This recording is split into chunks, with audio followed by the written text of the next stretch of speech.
Après avoir compris les concepts généraux de XFIT, bien la prochaine étape est maintenant de créer votre premier client. Donc avant tout, il faut simplement aller dans la section clients pour vous permettre de voir la liste de vos clients. Vous remarquerez qu'on a déjà créé un client pour vous qui s'appelle Alain Sirois.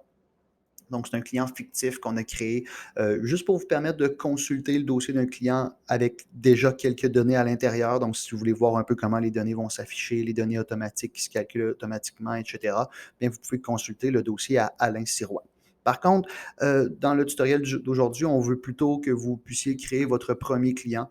Donc, généralement, on va toujours suggérer aux professionnels de la santé de se créer eux-mêmes en tant que clients.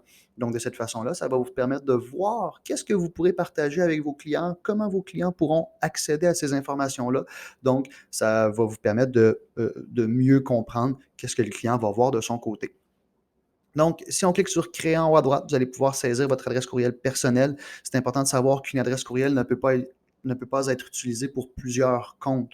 Donc, si vous voulez vous créer un compte client en plus de votre compte professionnel, il faudra effectivement s'assurer d'utiliser une seconde adresse courriel.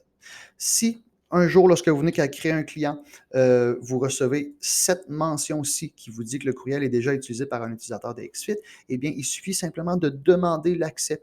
De cette façon-là, le client va recevoir un courriel qui va vous permettre de joindre son dossier.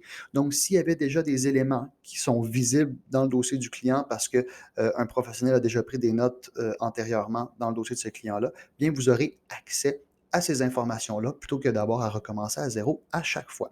Donc, je vous laisse vous créer votre premier client, jouer un peu avec le client et puis on se retrouve dans le prochain tutoriel.